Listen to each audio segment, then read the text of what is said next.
Assalamu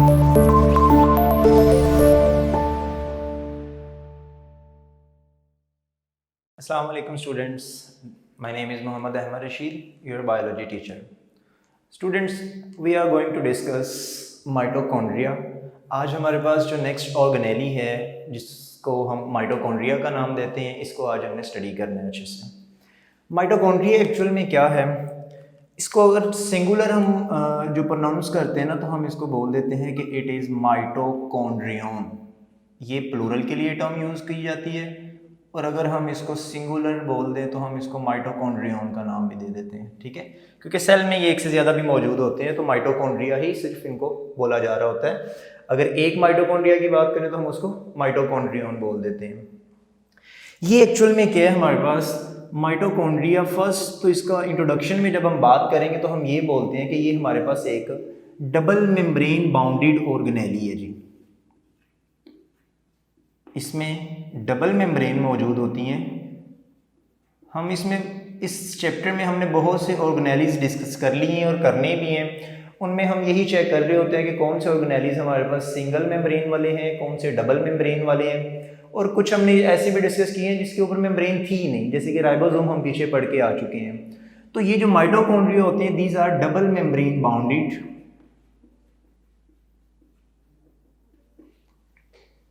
organelles,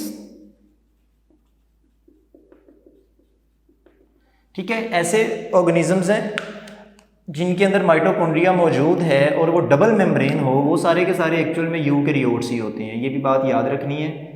अगर बात membrane की आ जाए तो वो सारे ऑर्गेनिजम्स यूकैरियोट्स होंगे, क्योंकि प्रोकैरियोट्स में तो मेम्ब्रेन बाउंडेड ऑर्गेनेलीज मौजूद ही नहीं होते। तो इसी वजह से ये हमारे पास जहाँ पे मेम्ब्रेन का वर्ड आ गया तो फौरी हमारे माइंड में आ जाना चाहिए कि ये यूकैरियोट्स की बात हो रही है। नेक्स्ट हम देख लेते हैं इसका ज़रा स्ट्रक्चर किस तरह का होता है माइटोकॉन्ड्रिया का जी। इसका स्ट्रक्चर बहुत ज़्यादा इंपॉर्टेंट है। हम एक डायग्राम से ही उसको ज़रा चेक कर लेते हैं। हमारे पास माइटोकॉन्ड्रिया की जब हम बात करते हैं तो ये डबल मेम्ब्रेन है। सबसे फर्स्ट जो इसकी आउटर मेम्ब्रेन है ना, बिल्कुल स्मूथ है। इसकी सरफेस आप देखेंगे, इसके ऊपर कोई टेक्सचर टाइप आपको नहीं दिखाई देगा। बिल्कुल सिंपल प्लेन स्ट्रक्चर इसका बना हुआ है जो इसकी आउटर मेम्ब्रेन है। लेकिन अगर हम इसकी इनर मेम्ब्रेन देखें तो उसके अंदर हम ऑब्जर्व करेंगे कि बहुत से इसमें उसकी जो रफ स्ट्रक्चर है, इंटरनली आप इसको देखेंगे, इसकी मेम्ब्रेन जो है उसके अंदर बहुत ज़्यादा फोल्ड्स बने हुए हैं, बहुत ज़्यादा फोल्डिंग्स बनी हुई हैं, ये जो इनर मेम्ब्रेन है।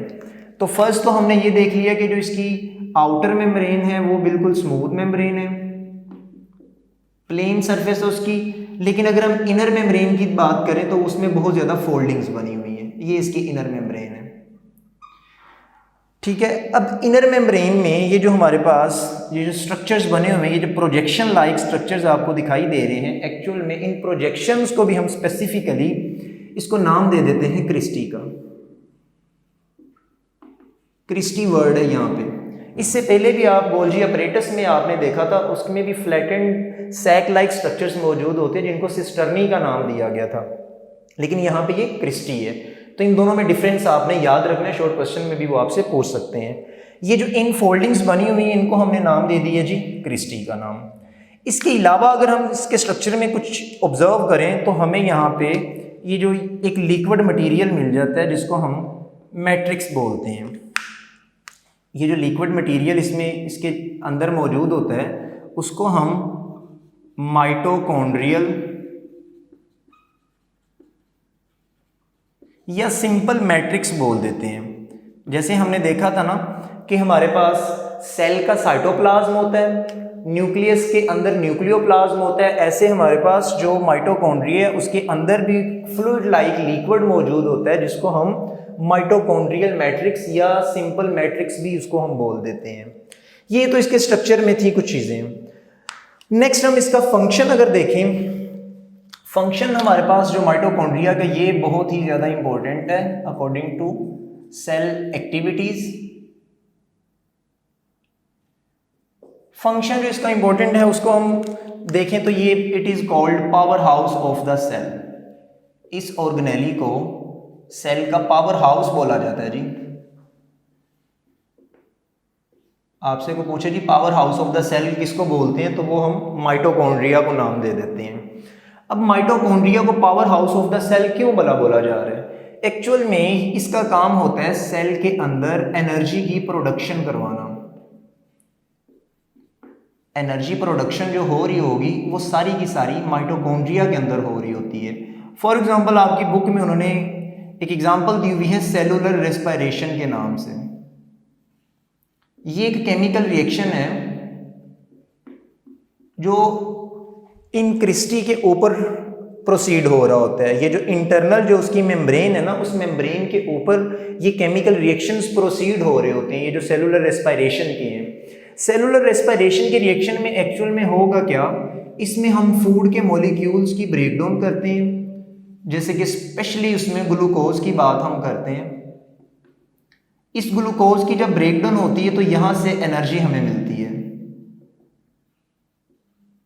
ये जो एनर्जी होती है ना, ये in the form of ATP होती है हमारे पास। ये एटीपी एनर्जी के वो पैकेट्स होते हैं जो सेलुलर रेस्पिरेशन के रिजल्ट्स में हमें मिलते हैं। यानी कि जब फूड के मॉलिक्यूल्स जैसे कि ग्लूकोज है उनकी ब्रेकडाउन होगी, वहाँ से एनर्जी निकलेगी और वो एनर्जी हमें एटीपी की फॉर्म में मिलती है। और ये सारा प्रोसीजर माइटोकॉन्ड्रिया के अंदर उसकी इनर मेम्ब्रेन के ऊपर प्रोसीड कर रहे हैं। तो ये तो इसका मेजर फंक्शन था कि इसने एनर्जी की प्रोडक्शन करनी होती है। इसके अलावा जो माइटोकॉन्ड्रिया की एक और स्पेशलिटी है वो ये है कि इसके पास अपना डीएनए भी मौजूद होता है और इसके अलावा इसके पास अपने राइबोसोम्स भी मौजूद होते हैं। अब आपको पता है कि अगर राइबोसोम्स मौजूद हैं तो प्रोटीन बन सकती है, और प्रोटीन कौन सी बनेगी, वो डीएनए के अंदर इंफॉर्मेशन होती है। यानी कि माइटोकॉन्ड्रिया को न्यूक्लियस से इंफॉर्मेशन लेने की कोई ज़रूरत नहीं होती। जब भी इसने रेप्लिकेट करना होता है, इसके पास अपने जीन्स होते हैं जो इस डीएनए में लगे होते हैं, और इन डीएनए के अंदर उस जीन्स में जो मौजूद इंफॉर्मेशन होती है उनको यूज़ करके माइटोकॉन्ड्रिया क्या करता है, राइबोसोम्स की हेल्प के थ्रू वो प्रोटीन की सिंथेसिस कर लेता है और वो रेप्लिकेट कर सकता है ईजीली।